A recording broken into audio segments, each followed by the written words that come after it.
तो guys video start करने से पहले मैं आप लोगों को बता दूं कि मेरे को थोड़ी सर्दी लग चुकी है, इस वजह से वॉइस में थोड़ा बहुत फर्क आ सकता है, तो मैनेज कर लेना। तो चलिए अब डायरेक्ट वीडियो की तरफ बढ़ जाते हैं। एपिसोड की शुरुआत में हमें बार्च को दिखाया जाता है जो किम को रुकने के लिए कह रहा होता है, क्योंकि किम उसको पीट रहा था, लेकिन किम रुकता नहीं है और उसे पीट रहा होता है। थोड़ी देर तक उन लोगों का यही चलता है और फिर थोड़ी देर बाद किम रुक जाता है। किम रुक कर सांस लेते हुए कहता है, मैं उस प्रकार का बंदा नहीं हूँ जो अपनी फिस्ट का यूज करता है। किम उसे पीटते हुए कह रहा होता है, लेकिन ये मामला पूरी तरीके से अलग है। तुमने मेरे आरामदायक फ्यूचर को पूरी तरीके से खराब कर दिया है। और उसे गालियां दे रहा होता है किम, तुम्हारी वजह से मुझे अपना सारा समय अपने डिसाइबल्स के साथ बिताना पड़ता था और अपनी पास्ट लाइफ में मैंने जो धन कमाया था मैं उसका भी यूज नहीं कर पाया था। बार्च पीटते हुए उससे कह रहा होता है, रुको, क्या तुम इस बारे में जानने के लिए क्यूरियस नहीं हो कि ये कौन सी जगह है? उसकी बात सुनकर किम भी रुक जाता है और उससे कहता है, हाँ मैं इस बारे में जानने के लिए क्यूरियस हूँ, क्योंकि इस जगह पर कुछ भी नहीं है।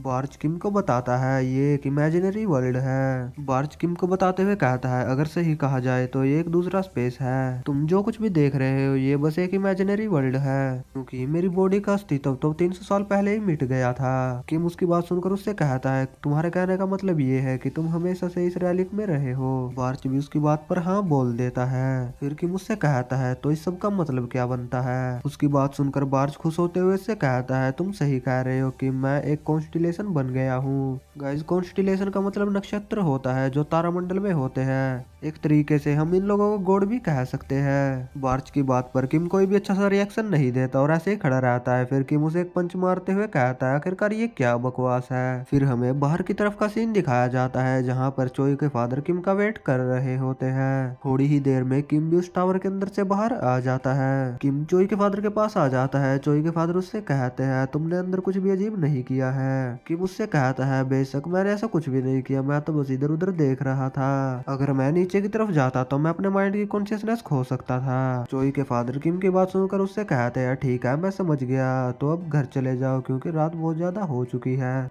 उनकी बात सुन के किम भी उन्हें ठीक है बोल के वहां से चला जाता है। किम चलते हुए बार्च और अपनी बातचीत को याद कर रहा होता है। हमें बार्च और किम की बातचीत को दिखाया जाता है। किम बार्च से कह रहा होता है, तुम कॉन्स्टिलेशन बन गए हो या कुछ भी, मुझे इससे कोई भी फर्क नहीं पड़ता।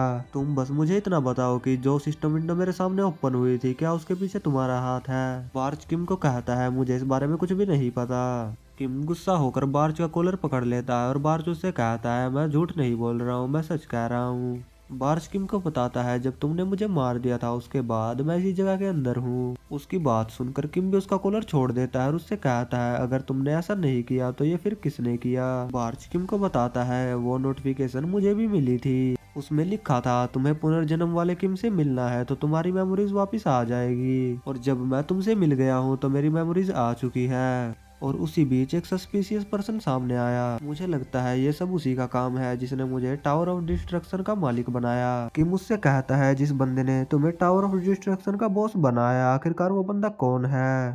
बार्च कहता है, मुझे उस बंदे के बारे में कुछ भी नहीं पता, क्योंकि मेरी मेमोरीज के अंदर से उस बंदे की सारी मेमोरीज को इरेज कर दिया गया है। फिर बार्च किम से पूछता है, किम तुम्हारी नोटिफिकेशन में क्या कहा गया था?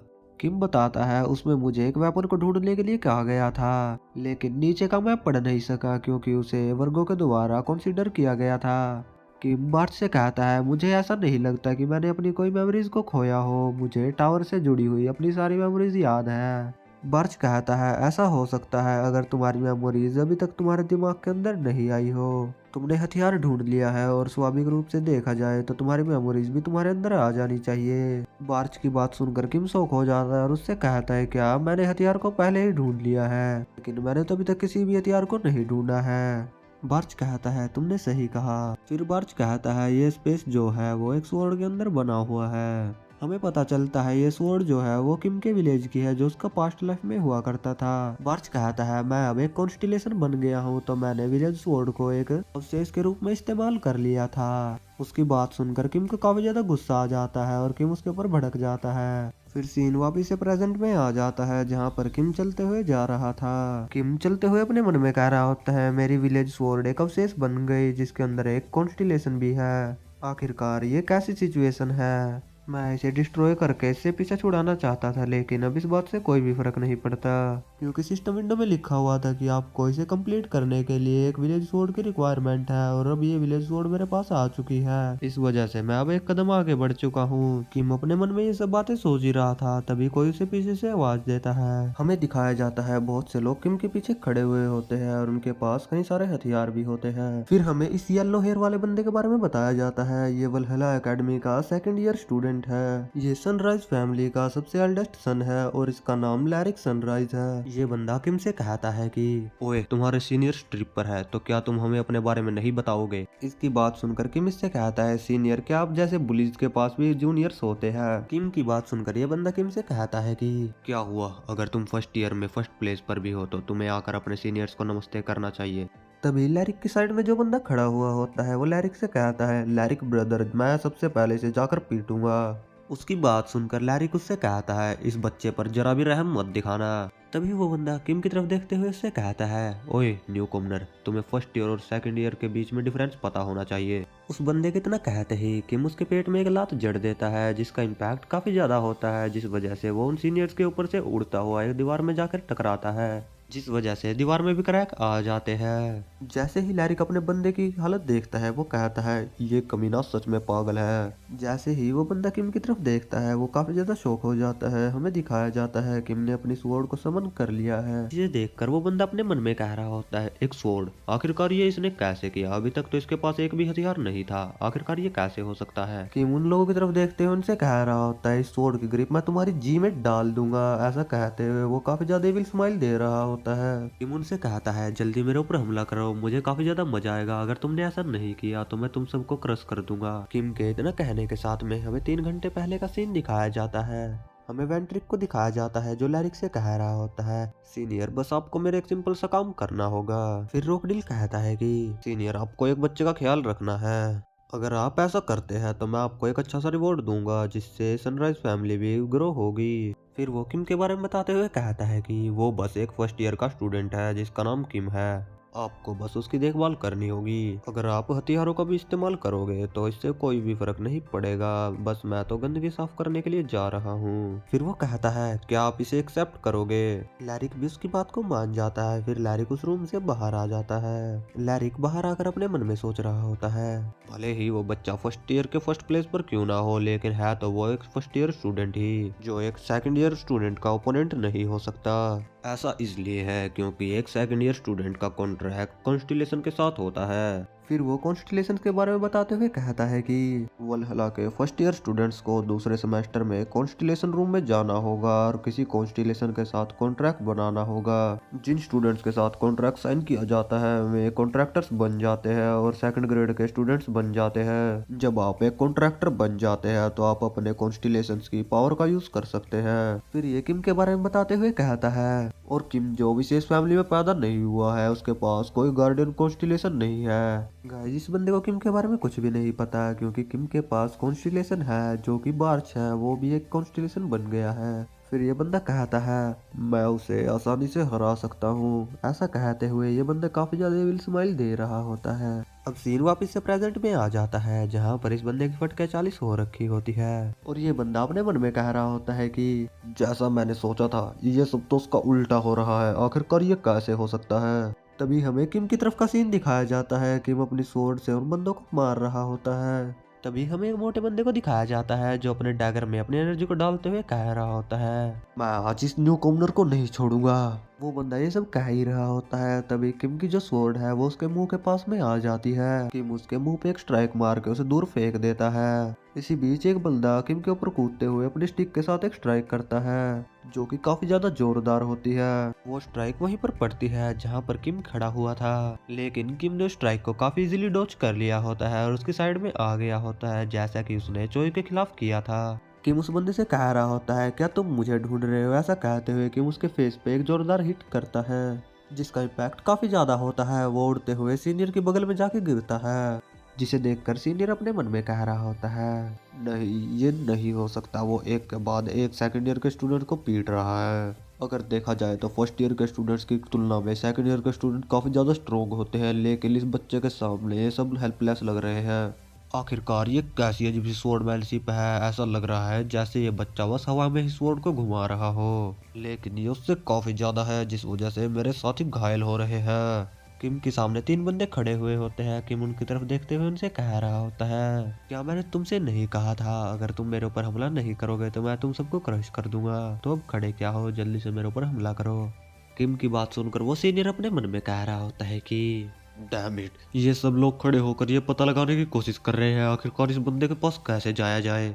वो चिल्लाकर अपने साथियों से कह रहा होता है कि डरो मत कमीनो, वो बस एक फर्स्ट ईयर का स्टूडेंट ही तो है। फिर हमें किम की तरफ का सीन दिखाया जाता है। किम उस सीनियर की तरफ देखते हुए कह रहा होता है, पुलिस के बॉस क्या हुआ, आखिरकार तुम्हारे लोग अपनी जगह से क्यों नहीं हिल रहे हैं? क्या इनकी आत्मा इनके शरीर को छोड़कर चली गई है? जो सुनकर उस सीनियर को काफी ज्यादा गुस्सा आ जाता है। वो अपनी स्वॉर्ड को निकालते हुए किम से कह रहा होता है, चुप हो जा कमीने। वो बंदा इतना कहता ही है कि किम अपनी स्वॉर्ड को उसके पेट के ऊपर रख देता है और उससे कहता है कि सीनियर देखते हैं कि आप मेरे सीट को सह पाओगे या नहीं। ऐसा कहते हुए किम अपनी स्वॉर्ड को अपने हाथ से काफी ज्यादा जोर से पुश करता है। इस अटैक का इम्पैक्ट काफी ज्यादा जोरदार होता है, जिस वजह से उस सीनियर के मुंह से खून भी निकल जाता है। जो देखकर वो सीनियर अपने मन में कह रहा होता है, आखिरकार ये इतनी जल्दी मेरे पास कैसे आ गया। फिर हमें थोड़ी देर बाद का सीन दिखाया जाता है, जहाँ पर सीनियर बेहोश पड़ा होता है। किम उसे थप्पड़ मारकर उसको जगा रहा होता है और उससे कह रहा होता है, उठ भी जाओ कचरे। फिर किम इस बंदे से कहता है, आखिरकार तुम्हें यहाँ पर किसने भेजा है और तुम हो कौन? फिर वो बंदा किम से कहता है कि क्या तुमने नहीं सुना कि हम तुम्हारे सीनियर हैं और तुमसे एक वर्ग ऊपर है? उसकी बात सुनकर किम उससे कहता है, सीनियर्स का एक समूह जो एक फर्स्ट ईयर के स्टूडेंट को मारने के लिए यहाँ पर आया, वो भी हथियार लेकर। क्या ये वलहला एकेडमी में कॉमन सी बात है? किम उससे कहता है, मुझे सच सच बताओ आखिरकार तुम्हें यहाँ पर किसने भेजा है? फिर वो बंदा किम से कहता है कि ऐसा तो हमने बस इसीलिए किया था ताकि हम फर्स्ट प्लेस के फर्स्ट ईयर के स्टूडेंट की नाक तोड़ सके, बस इतना ही। उसकी बात सुनकर किम उससे कहता है, क्या ये तुम जैसे बुलिस का लॉयल्टी दिखाने का तरीका है? ठीक है, अगर तुम मुझे सच नहीं बताना चाहते तो मैं यहाँ से जा रहा हूँ, बस यहाँ की साफ सफाई तुम कर देना। ऐसा कहने के बाद में किम वहाँ से जाने लगता है। तभी वो बंदा किम को रुकने के लिए कहता है। फिर वो बंदा किम से कहता है कि तुम्हें क्या लगता है ऐसा करने के बाद में तुम आसानी से स्कूल आ जा सकते हो? इससे फर्क नहीं पड़ता कि तुम फर्स्ट ईयर के फर्स्ट प्लेस पर हो, अगर लोगों को इस बारे में पता चला तो तुम्हें एक्सपेल कर दिया जाएगा। कि मुझसे कहता है, इस बात से मुझे कोई फर्क नहीं पड़ता, अगर तुम लोगों को इस बारे में बताओगे तो इसमें तुम्हारी ही बेइज्जती होगी। जब लोगों को पता चलेगा कि सेकंड ईयर के इतने सारे स्टूडेंट एक फर्स्ट ईयर वाले से पिट गए तो क्या तुम इस बेइज्जती को सहन कर पाओगे? फिर किम एक इविल सी स्माइल देते हुए इस बंदे से कहता है, इस बारे में ध्यान से सोचना, अगर तुम स्कूल आना चाहते हो और फ्यूचर में किसी गिल्ड को ज्वाइन करना चाहते हो तो। ऐसा कहने के बाद में किम वहां से चला जाता है। फिर हमें वेंट्रिक की तरफ का सीन दिखाया जाता है, जो कि लैरिक की कॉल का इंतजार कर रहा था। इसी बीच लैरिक का कॉल आ जाता है और रोकडिल उससे कहता है, सीनियर क्या आपने उसकी अच्छे से पिटाई की? लैरिक कॉल पर उसको कहता है कि मैं तुम्हारा ये काम नहीं कर सकता। उसकी बात सुनकर वेंट्रिक कह रहा होता है कि सीनियर आखिरकार आप ये कैसी बातें कर रहे हैं? लैरिक दूसरी तरफ से कहता है कि मुझे किम से रिलेटेड इस मामले से दूर रखना। लैरिक की बात सुनकर रोकडिल अपने मन में कह रहा होता है कि आखिरकार ये क्या बकवास कर रहा है, अभी तो ये इतने कॉन्फिडेंस के साथ मेरे पास से गया था। लैरिक कहता है कि तो ठीक है, अब मैं फोन रख रहा हूँ। जो सुनकर वेंट्रिक उसको रुकने के लिए कहता है।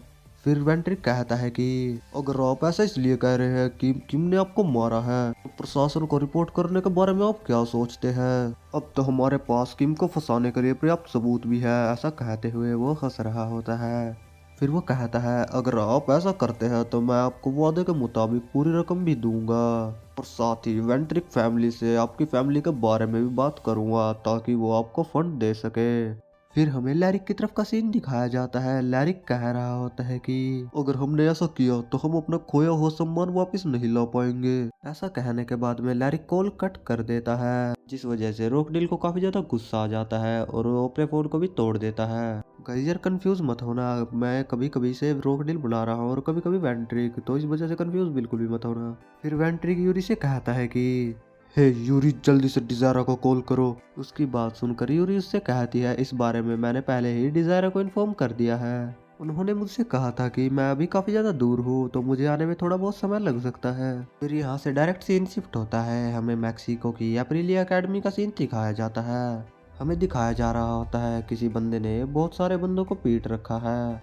फिर वो बंदा अपने फोन को चेक करते हुए कह रहा होता है कि क्या वे लोग सच में चाहते हैं कि मैं कोरिया वापस आ जाऊं? हमें इस बंदे के बारे में बताया जा रहा होता है डिजायरा वेंट्रिक है, शायद से रोकडिल का बड़ा भाई है। फिर वो अपने फोन को देखते हुए कहता है कि क्या वे लोग किम नाम के बच्चे की देखभाल करने के लिए मुझे कोरिया बुला रहे हैं। उस मैसेज में लिखा हुआ होता है कि इसके लिए तुम्हें रिवॉर्ड भी दिया जाएगा। ये देखकर वो एक इविल से स्माइल देते हुए कह रहा होता है कि जब वेंट्रिक फैमिली ने मुझे घर से बाहर निकाल दिया था तब मेरे पास ऐसा कोई नहीं था जिससे मैं पैसे मांग सकूं। अब कितना बढ़िया मौका खुद चल के मेरे पास आ रहा है तो मैं इसे कैसे एक्सेप्ट नहीं करूंगा। फिर सीन शिफ्ट होता है, हमें वलहला एकेडमी के ट्रेनिंग रूम का सीन दिखाया जाता है। फिर हमें किम को दिखाया जाता है जो उस ट्रेनिंग रूम को देखकर काफी ज्यादा खुश होता है और कह रहा होता है ये ट्रेनिंग रूम कितना ज्यादा बड़ा है, इस बड़े ट्रेनिंग रूम को देखकर मुझे दौड़ लगाने का मन कर रहा है। तभी बार्च किम से कहता है कि आखिरकार तुम यहाँ पर क्या करने के लिए आए हो। बार्च की आवाज सुनकर किम उससे कह रहा होता है बार्च आखिरकार तुम मुझसे कहाँ से बात कर रहे हो। उसकी बात सुनकर बार्च उससे कहता है क्या तुम भूल गए मैं अभी भी उसी स्वॉर्ड के अंदर हूँ। किम उससे कहता है तुम्हारी बात सुनकर मैं काफी ज्यादा हैरान हूँ, मैं सोच रहा हूँ आखिरकार तुम्हें यहाँ से बाहर कैसे निकाला जाए और तुम्हारी पिटाई कैसे की जाए। जो सुनकर बार्च के भी पसीने छूट रहे होते हैं और बार्च कुछ भी नहीं बोल पाता। फिर बार्च किम से कहता है तुम्हें इस बारे में ज्यादा सोचने की जरूरत नहीं है। किम बार्च से कह रहा होता है मुझे भी लगता है कि तुम ठीक कह रहे हो।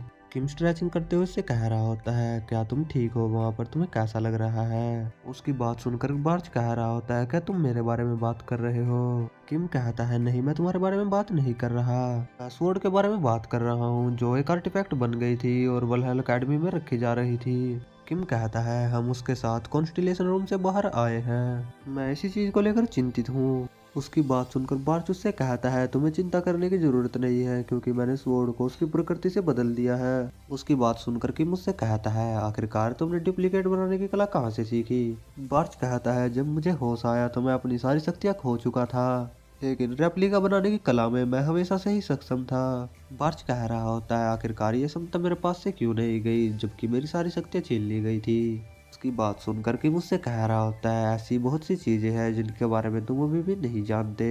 किम ये सब बातें कर ही रहा होता है तभी चोई भी वहां पर आ जाती है। फिर किम सही होकर उससे कहता है तो ठीक है तुम यहाँ पर आ चुकी हो तो हम शुरू करते हैं।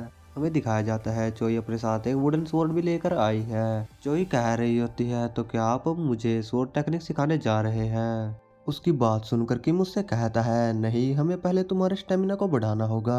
किम की बात सुनकर चोई क्यूट सा फेस बनाते हुए कहती है आखिरकार तुम क्या बात कर रहे हो। चोई की बात सुनकर किम उससे कहता है अगर तुम्हें ये नहीं करना तो तुम यहाँ से जा सकती हो। फिर चोई उसकी बात के लिए मान जाती है और कहती है मैं ये जरूर करूंगी। फिर किम उससे कहता है तो ठीक है हम पहले स्ट्रेचिंग से शुरुआत करते हैं। किम की बात पर चोई भी ठीक है बोल देती है और चोई स्ट्रेचिंग करने में लग जाती है। उसकी तरफ देखते हुए किम सोच रहा होता है देखा जाए तो चोई के पास बहुत सारा माना है लेकिन इसकी स्ट्रेंथ अभी भी एक स्टूडेंट के बराबर ही है। फिर चोई किम से कहती है मैंने स्ट्रेचिंग कंप्लीट कर ली है। उसकी बात सुनकर किम उससे कहता है तो ठीक है अब असली ट्रेनिंग की तरफ बढ़ते हैं। ऐसा कहने के बाद में किम उससे कई सारी एक्सरसाइज करवाता है लेकिन थोड़ी ही देर में चोई की हालत खराब हो जाती है। चोई जमीन पर लेटकर हाफ रही होती है कि मुझसे कहता है अभी तो हमने शुरू ही किया है। उसकी बात सुनकर चोई कहती है आखिरकार तुम क्या बात कर रहे हो।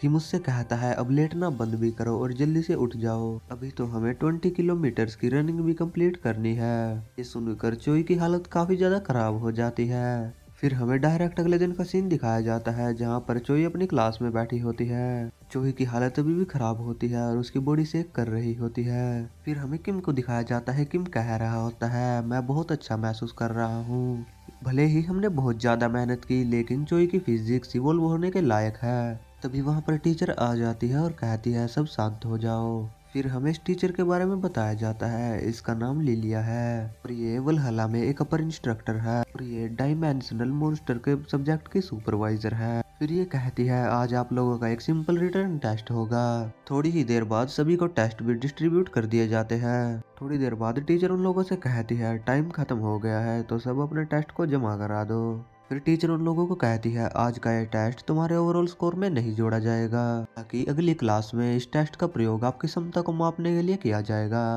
थोड़ी ही देर में टीचर भी क्लास से चली जाती है। टीचर के जाने के बाद में बार्च किम से कहता है, क्या तुम श्योर हो कि तुम इस प्रकार से आंसर लिख सकते हो? उसकी बात सुनकर किम उससे कहता है, क्या तुम भी मुझे देख रहे थे? फिर बार्च कहता है, हाँ, क्योंकि मेरे पास अंदर करने के लिए कुछ भी नहीं है। किम उससे कहता है, क्या तुम मेरे विचार पढ़ रहे थे? बार्च उससे कहता है, नहीं, मैं तुम्हारे विचार नहीं पढ़ सकता, लेकिन जब तुम मेरे बारे में सोचते हो तब मैं तुम्हारे विचार पढ़ सकता हूँ। किम कहता है, खैर आंसर तो मैंने वैसे ही दिए हैं जैसा कि मैं उन मॉन्स्टर्स के बारे में जानता था। फिर सीन शिफ्ट होता है, हमें टीचर्स ऑफिस का सीन दिखाया जाता है जहाँ पर मिस लिलिया किम के ऊपर काफी ज्यादा गुस्सा हो रही होती है।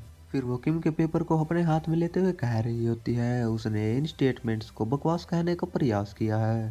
तो गाइस, बस वीडियो को भी यहीं पर एंड कर लेते हैं। नेक्स्ट पार्ट में हम लोग देखेंगे कि ये किम के ऊपर इतना ज्यादा गुस्सा क्यों हो रही है। Thank you so much video को यहाँ तक देखने के लिए। मिलते हैं नेक्स्ट पार्ट में बहुत जल्द।